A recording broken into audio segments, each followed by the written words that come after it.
All right, so the question is how to keep Bitcoin anonymous.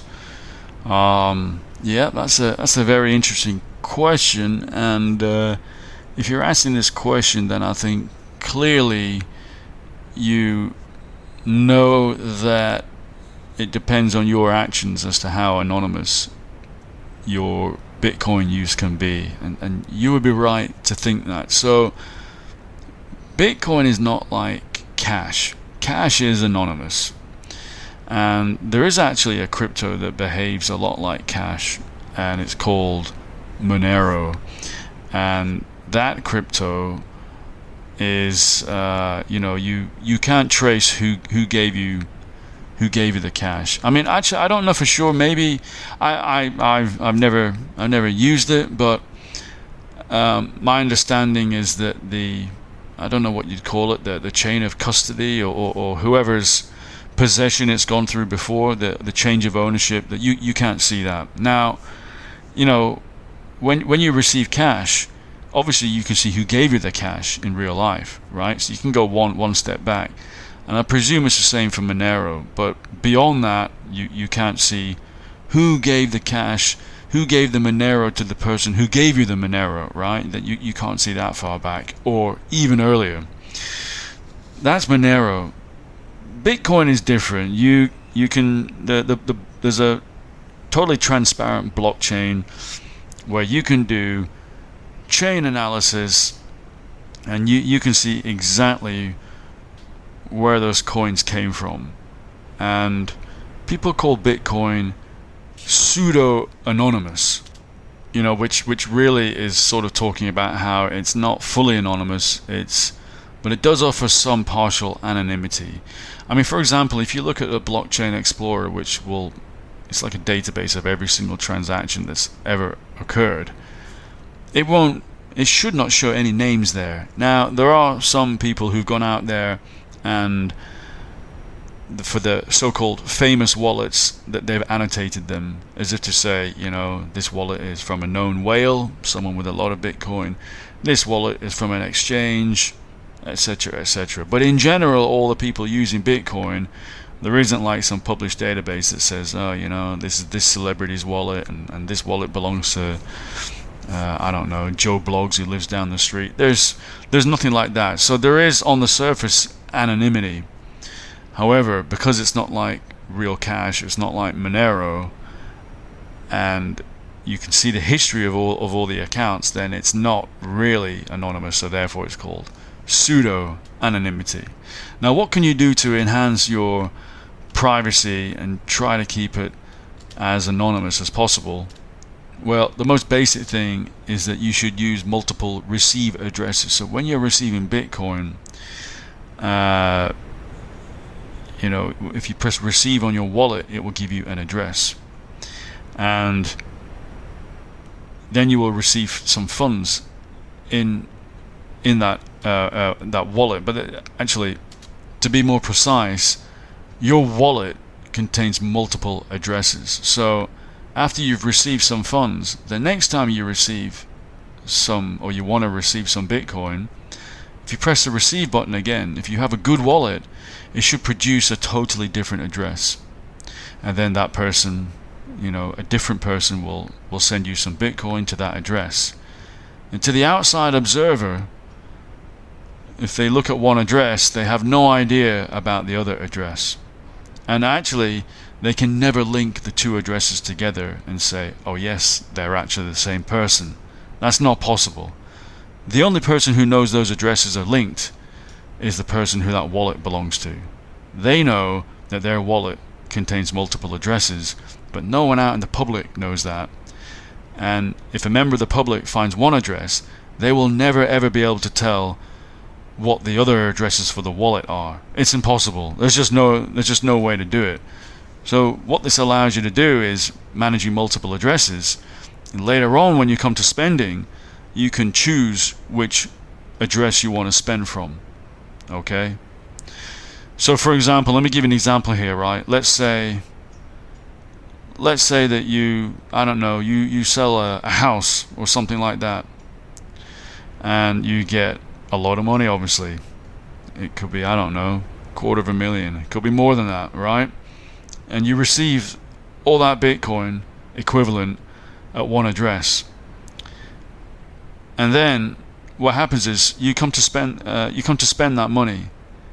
If you spend, because you can choose with your wallet with multiple addresses, you can choose from which address you want to send.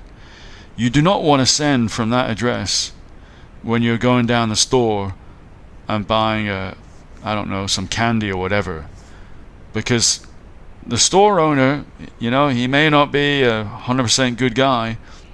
He may in the evening have a look at his customers who paid him, and then see your sending address and click on it in the blockchain explorer, and he'll be like, whoa, wait a minute, this address received $250,000, this dude is rich. So that's what you don't want to do that. Now if you have something like Ethereum, that's how it works, that's how many cryptos work. But Bitcoin, you have multiple addresses. So instead you have that first address that you used to receive the proceeds of selling your house, and you should probably keep another address for small items, right? Now how that gets funded is down to you. Maybe you sold some stuff on some Facebook marketplace or something, and the amounts going into this other address are typically $10, $50, $100. Well, then it makes sense to use that address and spend from that address when you go down to the store and buy similarly priced things. You would not use the first address to have the proceeds of a house sale. That would be insane, because that's the thing, right? When you use your debit card, or when you use your Apple Pay or whatever, the store owner has no idea how much money, what balance you have on your bank account, right? But Bitcoin is way more transparent than that. That's the whole thing about the blockchain being public and everything, that people can see the balance of your account that you're spending from. But luckily, even with one wallet, you have multiple different addresses. It's kind of like having different compartments in a real physical wallet, right? And then when you open your wallet in the store, you're not showing the store owner that compartment of your wallet that just happens to contain $250,000, right? You're only showing him the part of your wallet that contains a few low value notes and maybe some coins. And that's how you can better retain your privacy. And it's not completely anonymous, of course, because Bitcoin isn't completely anonymous, but you can definitely better preserve your privacy in this way.